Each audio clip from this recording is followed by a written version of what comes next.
Absolutely. Here is an even darker, more diabolical, fully fictional continuation of the origin tale. I'll push the atmosphere deeper into dread, but still no swearing, no gore, no real-world parallels, only mythic, haunting darkness. A deeper and far more diabolical chapter of the Ledger's origin. Before the Ledger hungered, before it whispered, before kingdoms fell into dust at its feet, there was only silence. Not peaceful silence, not the quiet of sleep. This was the silence that comes when something ancient wakes up underground, listening from beneath the roots of the world. The rulers of the nameless kingdom believed they created the Ledger. They were wrong. They merely opened a door. The chamber of unspoken things. Deep beneath their palace, there existed a chamber no map recorded. Its walls were carved with symbols that predated language, each mark etched with meticulous dread. The scholars claimed the chamber had been there long before the kingdom itself, like the land had grown around it. Inside sat a stone pedestal, empty, waiting. For ages, nothing stirred. Until the day the rulers, hungry for dominion over truth, placed upon it the book they had forged from stolen iron and petrified wood. The chamber reacted immediately. The carved symbols began to glow with a faint pulsing light, like a heartbeat discovering itself.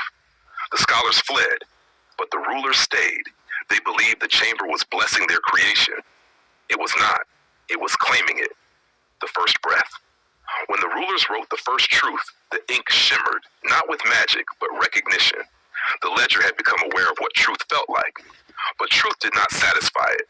It waited, patient as a spider in the rafters. Then came the mistake. A careless lie. A single small falsity written to correct a political embarrassment. The moment the quill lifted from the page, the ink twisted, curled, and sank into the parchment as though melting into a deeper layer beneath the world. The Ledger breathed in, softly, hungrily. The torches in the chamber flickered with a cold wind no one felt on their skin. The rulers shuddered. But the Ledger purred. It had tasted something richer than truth, something with texture, weight, and sweetness.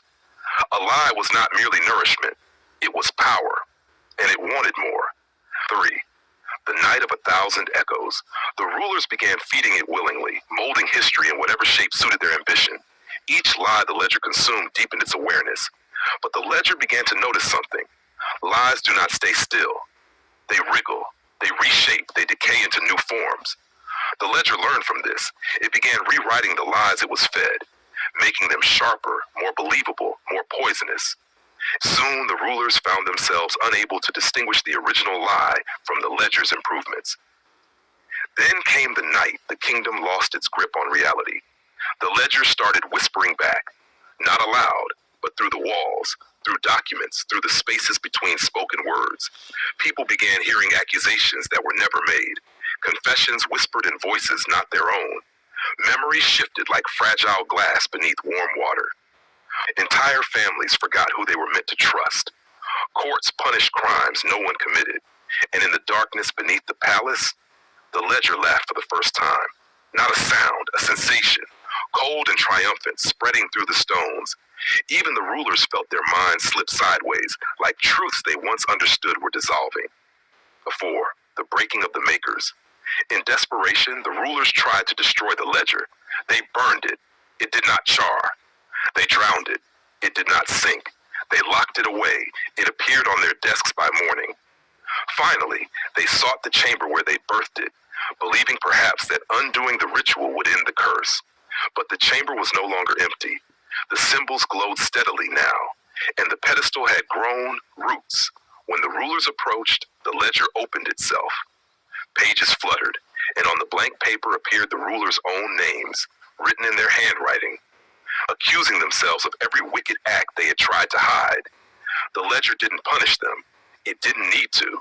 It simply forced them to see the truth behind all their lies, that they had never been in control, and that everything they had done had only fed the thing now looking back at them from the pages. The rulers collapsed as the chamber swallowed their final whispers. The Ledger closed. The silence that followed was absolute, but no longer empty. Now the silence had purpose.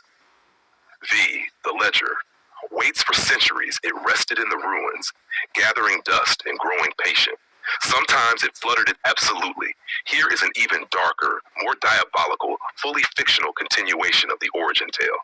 I'll push the atmosphere deeper into dread, but still no swearing, no gore, no real-world parallels, only mythic, haunting darkness.